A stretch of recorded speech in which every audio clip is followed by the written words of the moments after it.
How's it going? My name is Zach Rodriguez, and I'm going to be talking about my travels to Eastern China in 2011.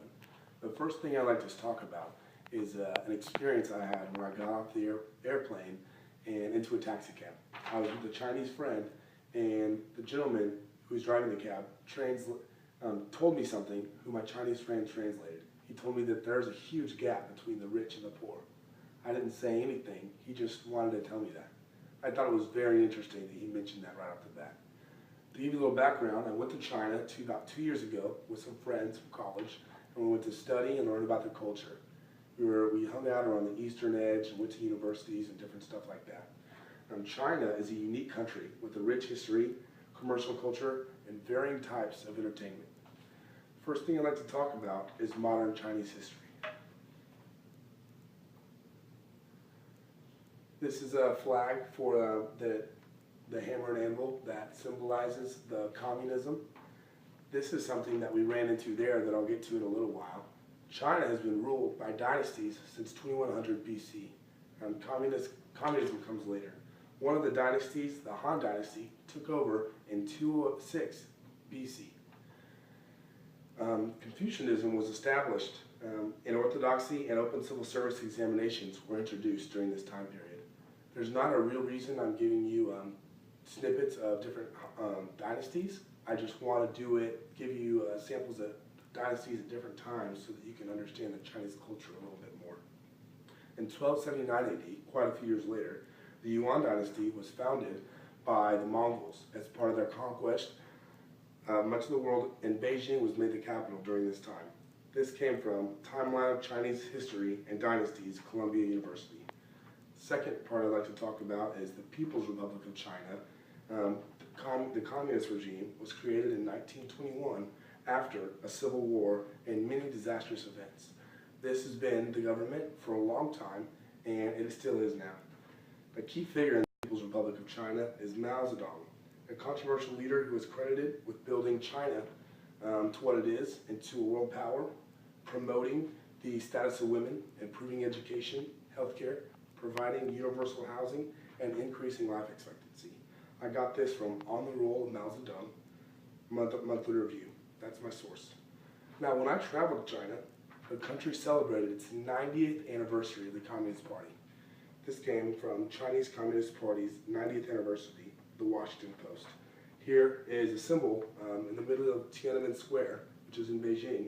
This was hung very high, celebrating the 90th anniversary.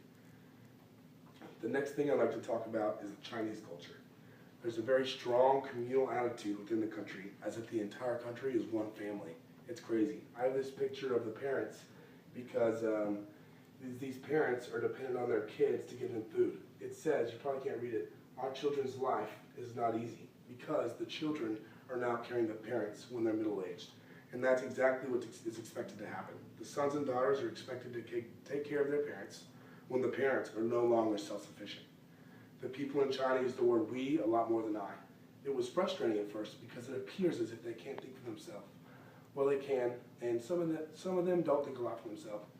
But it's really just a we family. They think about others before themselves. As a Westerner coming to China, that was hard to swallow.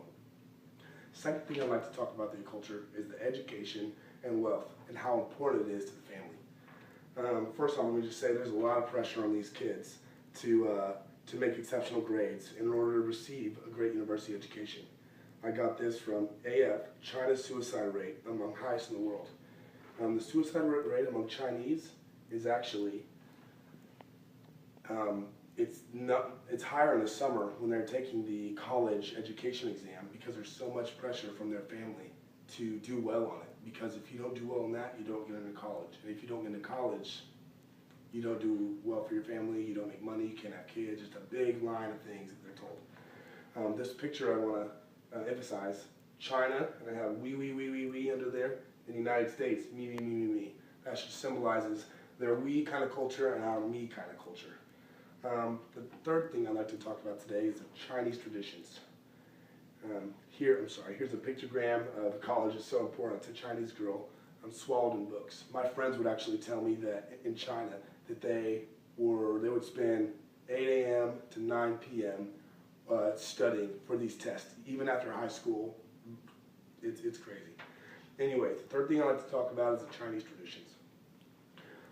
Their spirituality is considered to be a fairy tale that the grandparents would be silly enough to believe in. I thought that was very interesting, being a Western Christian coming there. The Chinese individuals in today's time are encouraged by society to believe in reality and to believe in the government, not the supernatural. And so these kids, when I would engage them in these kind of conversations, they would not receive it well. And so I thought that was very interesting. I surveyed many college students about spirituality, and the far majority didn't believe in God. It was rare to find someone who believed in some supernatural deity or something like that. Anyways, festivals, holidays, and even naps I found to be a very important part of the Chinese culture.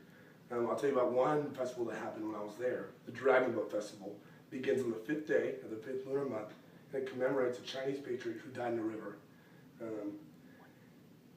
There are paddle races with large boats and dragon boats. They make them in rivers, and this happens pretty much every 5th day of the 5th lunar month of every year. I got this from China's Dragon Boat Festival, International Business Times.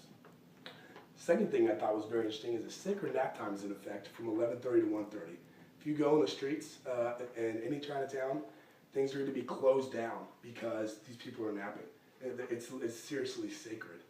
And I'd like to wrap all this up with Chinese traditions, culture, and the rich history is incredible and unique to Western mind. However, it is a result of their rich history and the rich we attitude throughout time.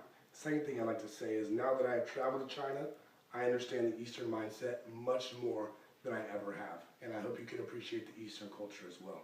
Thank you.